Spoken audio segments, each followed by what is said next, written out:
नमस्कार दोस्तों, स्वागत है आपका अपने YouTube चैनल मैरी एकेडमी पर। इस वीडियो में हम लेकर आए हैं कक्षा 10 विज्ञान विषय का पेपर। अच्छी तरीके से तैयार कर लीजिए और वीडियो के साथ आप शुरू से लेकर अंत तक बने रहें। और चैनल पर पहली बार विजिट कर रहे हैं तो चैनल को सब्सक्राइब करके बेल आइकन को प्रेस कर लें ताकि आने वाले वीडियो का नोटिफिकेशन सबसे पहले आपको मिल सके। अब वीडियो शुरू करते हैं। तो ये पेपर है वो हिंदी माध्यम और अंग्रेजी माध्यम दोनों में रखा गया है, तो दोनों ही माध्यम के विद्यार्थी इस पेपर को अच्छी तरीके से तैयार कर लीजिए। पहला क्वेश्चन देखें तो पहले क्वेश्चन यहाँ पर हमें दे रखा है कि पादप में फ्लोएम उत्तरदायी हैं, भोजन का वहन, जल का वहन, ऑक्सीजन का वहन या अमीनो अम्ल का वहन। फिर 2 नंबर क्वेश्चन हमें दे रखा है कि मनुष्य में अमाशय एक तंत्र का भाग है जो संबंधित है श्वसन से, पोषण से, उत्सर्जन से या परिवहन से। फिर 3 नंबर क्वेश्चन की हम बात करें तो हमारे पास 3 नंबर क्वेश्चन यहाँ पर दे रखा है कि निम्नलिखित में से कौन सा पादप हार्मोन है, तो जिबेरेलिन, इंसुलिन, एस्ट्रोजन या थायरोक्सिन। 4 नंबर क्वेश्चन हमें दे रखा है कि कोशिका विभाजन को कौन सा हार्मोन प्रेरित करता है। पहला ऑप्शन है इसके अंदर एबिसिक अम्ल, ऑक्सीकिन, टेस्टोस्टेरोन और साइटोकाइनिन। नेक्स्ट क्वेश्चन हमें दे रखा है कि उत्तल लेंस के लिए वह बिंदु जिस पर आपतित किरण बिना मुड़े सीधी निकल जाती है उसे कहते हैं फोकस बिंदु, प्रकाश केंद्र, द्वारका या वक्रता केंद्र।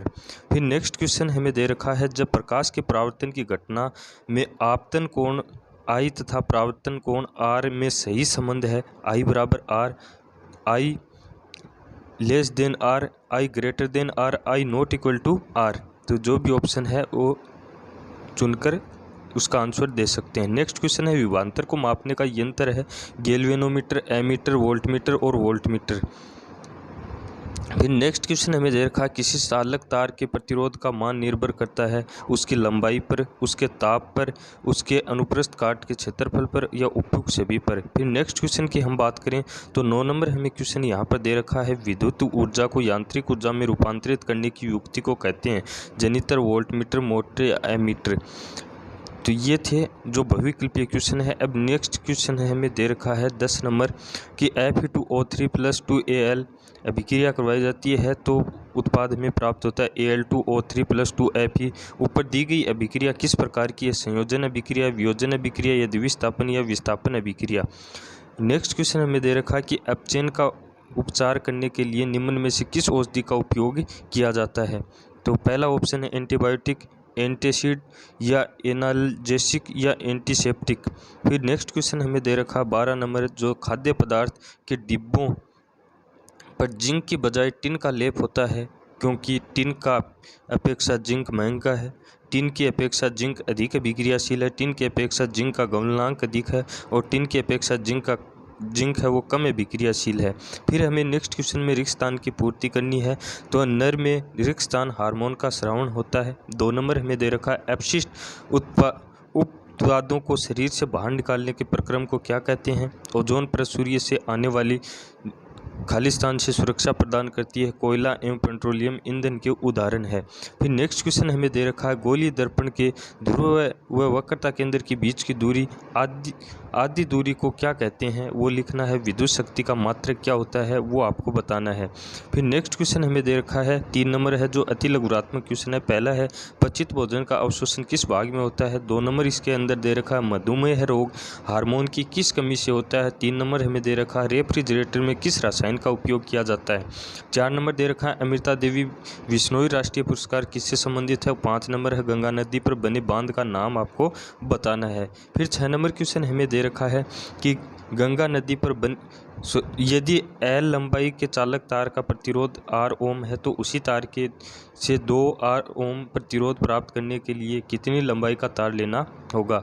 7 नंबर क्वेश्चन है 2 चुंबकीय क्षेत्र रेखाएं एक दूसरे को क्यों प्रतिच्छेद नहीं करती हैं। और 8 नंबर क्वेश्चन हमें दे रखा है कि किसी परिपथ में धारा प्रवाह है या नहीं तथा किस दिशा में है जानने के लिए हमें किस विद्युत उपकरण का उपयोग करते हैं। और 9 नंबर क्वेश्चन हमें दे रखा है कठोर जल को मृदु करने के लिए किस सोडियम यौगिक का उपयोग किया जाता है। और 10 नंबर है ताजे दूध का पीएच मान 6 होता है, इससे दही बन जाने पर इसके पीएच का मान परिवर्तित हो जाता है क्यों।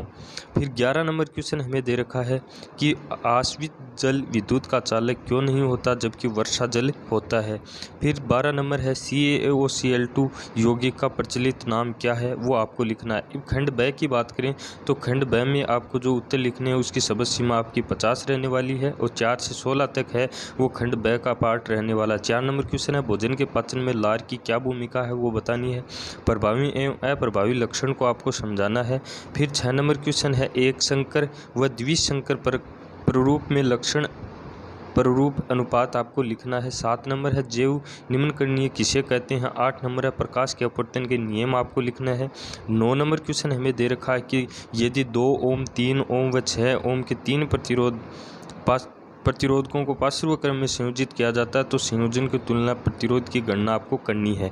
फिर 10 नंबर है विद्युत परिपथ के लिए ओम का नियम लिखना है, इसके लिए आवश्यक सूत्र भी लिखना है। फिर 11 नंबर क्वेश्चन हमें दे रखा है कि धारावाही चालक छड़ को चुंबकीय क्षेत्र में लंबवत रखने पर लगने वाले बल की दिशा की व्याख्या करने के लिए फ्लेमिंग के बाएं हाथ का नियम लिखना है। आवश्यक चित्र भी आपको बनाना है। 12 नंबर है लोहे की वस्तुओं को हम पेंट क्यों करते हैं वो आपको बताना है।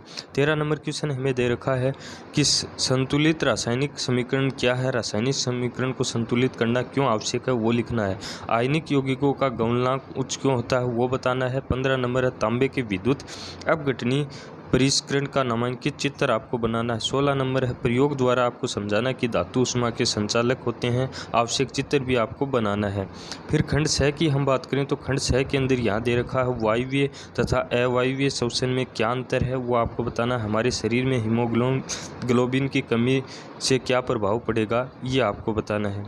फिर 18 नंबर क्वेश्चन है कि समजात तथा समरूप अंग किन्हें कहते हैं, चित्र बनाना है। और जो अथवा के अंदर दे रखा जीवाश्म किन्हें कहते हैं, चित्र द्वारा समझाना है। 19 नंबर क्वेश्चन है चुंबकीय क्षेत्र से आप क्या समझते हैं, चुंबकीय बल रेखाओं की विशेषता लिखिए। किसी धारावाही वर्ताकार कुंडली द्वारा उत्पन्न चुंबकीय क्षेत्र को प्रदर्शित करने के लिए आवश्यक चित्र आपको बनाना है।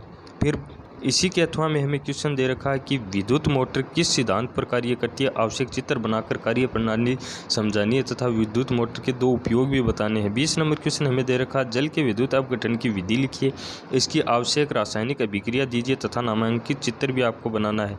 और इसी के अथवा में जो क्वेश्चन दे रखा है वो है कि जब लोहे की कील को कॉपर सल्फेट के विलयन में डुबोया जाता है तो विलयन का रंग क्यों बदल जाता है, आवश्यक चित्र बनाते हुए आपको समझाना है। फिर खंड द की बात करें तो यहाँ पर 21 और 22 क्वेश्चन है, इसकी उत्तर सीमा आपकी 250 शब्द रहने वाली है। पहला 21 नंबर क्वेश्चन है, उसके अंदर जो 3 क्वेश्चन दे रखे हैं इसमें पहला है सिनेपस किसे कहते हैं, दूसरा है तंत्रिका कोशिका न्यूरॉन के कार्य बताने हैं आपको, और 3 नंबर है तंत्रिका कोशिका का नामांकित चित्र बनाना है। या इसी के अथवा में जो क्वेश्चन दे रखा है वो भी आप देख सकते हैं कि मस्तिष्क का कौन सा भाग शरीर की स्थिति तथा संतुलन का अनुरक्षण करता है, और 2 नंबर दे रखा है अनैच्छिक क्रियाओं के 2 उदाहरण बताने, और 3 नंबर इसके दे रखा है मानव मस्तिष्क का है वो नामांकित चित्र बनाना है। फिर 22 नंबर जो क्वेश्चन हमें दे रखा है कि गोलीय लेंसों के लिए चिन्ह की परिपाटी को समझाइए। किसी अवतल लेंस की फोकस दूरी 15 सेंटीमीटर, किसी बीम को लेंस से कितनी दूरी पर रखें, इसका प्रतिबिंब लेंस से 10 सेंटीमीटर दूरी पर बने, लेंस द्वारा उत्पन्न आवर्धन भी ज्ञात करना है। उत्तल लेंस द्वारा बनने वाले प्रतिबिंब के लिए किरण चित्र बनाइए जबकि बीम को 2f1 व f1 के बीच में रखा जाता है। और इसी के अथवा में जो क्वेश्चन हमें दे रखा है वो है कि 15 सेंटीमीटर फोकस दूरी के एक अवतल दर्पण का उपयोग करके हम किसी बीम का सीधा प्रतिबिंब बनाना चाहते हैं तो बीम का दर्पण से दूरी का परिसर क्या होना चाहिए, प्रतिबिंब की प्रकृति व आकार पर टिप्पणी लिखिए। इस स्थिति में प्रतिबिंब बनने का किरण चित्र बनाइए। एक दर्पण द्वारा उत्पन्न आवर्धन +1 है तो इसका अर्थ है बताना है। फिर 23 नंबर जो अंतिम क्वेश्चन हमें दे रखा है वो है धातु के साथ अम्ल की विक्रिया होने पर सामान्यतः कौन सी गैस निकलती है, एक उदाहरण के द्वारा समझाइए तथा गैस की उपस्थिति की जांच आप कैसे करेंगे, आवश्यक चित्र भी बनाइए। और इसी के अथवा में जो क्वेश्चन दे रखा है कोई धातु यौगिक ए तनु हाइड्रोक्लोरिक अम्ल के साथ अभिक्रिया करता है तो बदबूदाहट उत्पन्न होती है तथा इससे उत्पन्न गैस जलती मोमबत्ती को बुझा देती है। धातु यौगिक ए एवं उत्पन्न होने वाली गैस का नाम बताते हुए पूर्ण अभिक्रिया के लिए संतुलित रासायनिक समीकरण लिखिए।